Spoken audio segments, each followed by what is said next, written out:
My name is Marin Guevara, and a huge hello to anyone who is a new subscriber, and a huge thank you for subscribing in the first place, and another huge thank you to anyone who is returning or who's just clicking on this video. I greatly appreciate all of your viewership. So today, since I am filming on October 2, which is spooky month, and it also happens to be my birth month, so depending on how long I take editing this video, this might come out on my birthday, October 8th, but who knows. But since it is spooky month, I thought I would film a video I've been meaning to do for quite a bit, and it's the beginning of another little mini series I'm trying to do on this channel, and it's where I talk about certain series collections that I've been really enjoying collecting from. And so today I'll show you the British Library Tales of the Weird. So just to acquaint you with the British Library Tales of the Weird, this is a series of horror short story collections. And I know that short story collections aren't necessarily the most popular here on BookTube. In fact, whenever I hear people talk about short story collections, more often than not, it's them saying that they're not a fan. But I happen to be a fan of short story collections, particularly horror ones. And I think it's mainly to do with the fact that I find it very impressive if an author is able to get under my skin, unnerve me in a short amount of time. What makes this series specifically appealing to me is that it focuses more on classic horror short stories. So if you're like me and you are a fan of classic horror, you've read Lovecraft, you've read Mackin, you've read Blackwood, this is a series you shouldn't sleep on. And what makes it fun collecting from this series is that the books fall under two categories. You have themed books, and then you have author-specific books. So you can honestly just pick and choose. Maybe there's a specific theme that will appeal to you. For instance, maybe you're interested in horror stories that deal with a mad scientist, creating life and it going all awry.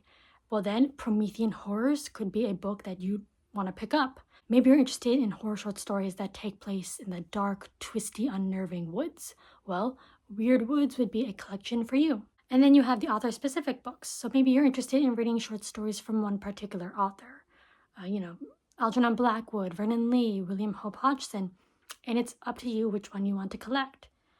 What I really enjoy about the British Library Tales of the Weird is that I feel that depending on how you decide to collect, everyone's collection is going to not only look different, but it's going to be a very nice reflection of their tastes. Of course, you could always be a completist, but if you're like me, who is picky and choosy on which books stay in the collection, it could be a nice way to sort of see the type of horror that appeals to them. Another thing that I appreciate about the Tales of the Weird is that with regards to their themed books, they tend to have, I would say, a wide variety. Like, they include themes that are quite popular, like for instance, scary dolls or creepy kids, but they also include pretty niche themes. At least I consider them to be niche. For instance, they have one book called The Uncanny Gastronomic, and that deals with horror short stories that deal with food and consumption. They have one called The Lure of Atlantis. So those are short stories that deal with Atlantis as the theme. So if that is a subject that interests you, hey, you might like this book and you should probably check it out. So moving on, I'm going to show you the British Library Tales of the Weird books that I do own, that I have in my own personal collection. So I'll tell you a little bit about them, but I'll also share some of my favorite stories in each collection as well. So the first one here is Doorway to Dilemma, Bewildering Tales of Dark Fantasy. So dark fantasy stories, that's what these are. And my favorite ones are The White People by Arthur Machen. I love that one. The Prison by Mary E. Wilkins. The New Mother by Lucy Clifford. If you've read Scary Stories to Tell in the Dark, particularly The Drum, The New Mother that's where that story came from, The New Mother.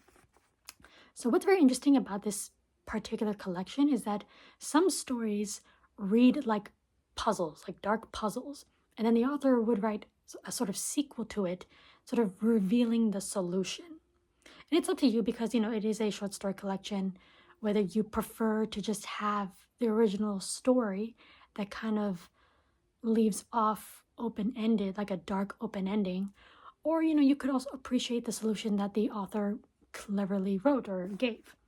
So yeah, this one is a bit more on the mixed bag for me, but I still really enjoyed it, and I still think it's worth keeping.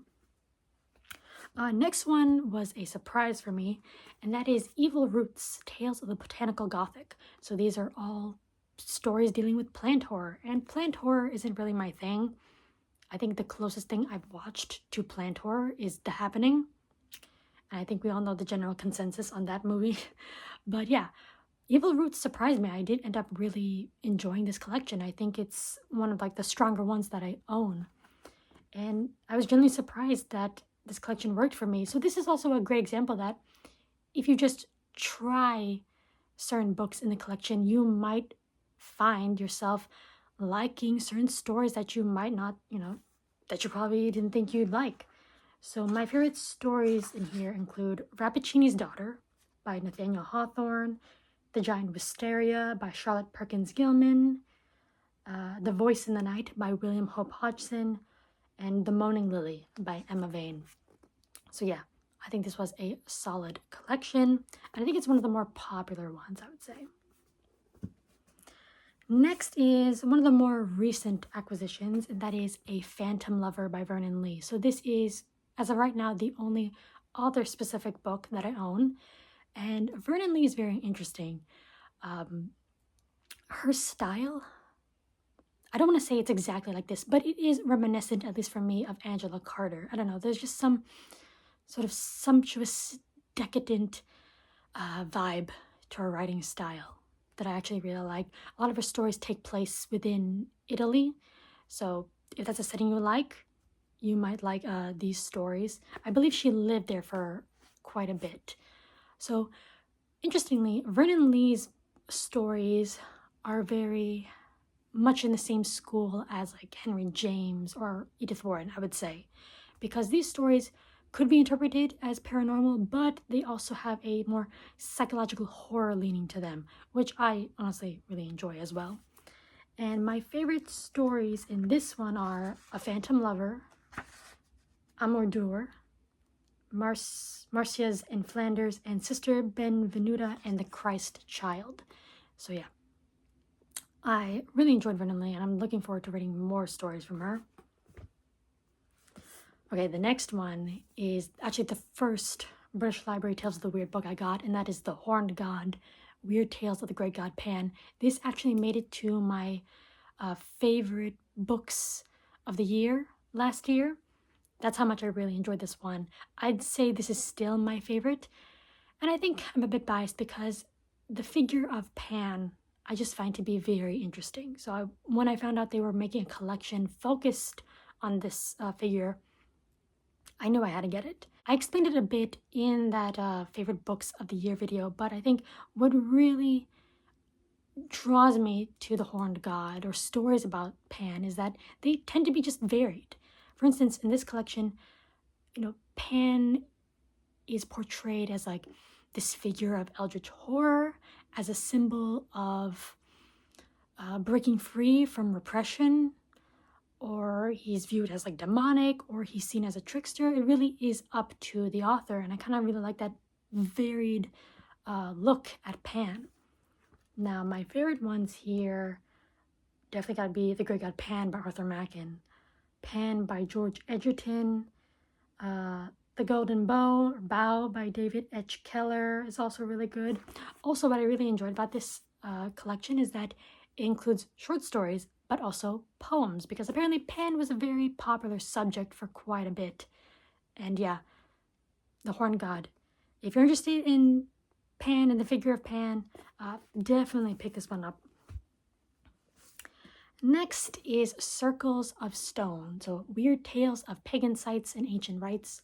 So you're dealing with standing stones, stone circles, that type of thing. These stories played with sort of the pagan past surrounding these structures. And this was more on the mixed bag side, a bit similar to Doorway to Dilemma, but still enjoyable. My favorite ones are The Tarn of Sacrifice by Algernon Blackwood, Lachine by Frederick Cowles, The Ceremony by Arthur Machen. I also enjoyed, I believe it was Where the Stones Grow by Lisa Tuttle I also enjoyed. So yeah, I think, yeah, like I said, a bit more than Big Smack, but still pretty enjoyable for me. I mean, I kept it, so yeah. And lastly, we have my most recent addition to the collection, and that is Deadly Dolls. So Midnight Tales of Uncanny Playthings. So these are, short stories that deal with dolls, toys, automatons, mannequins. It's a pretty popular subject with regards to horror. I mean, Chucky, Slappy the Puppet, Annabelle.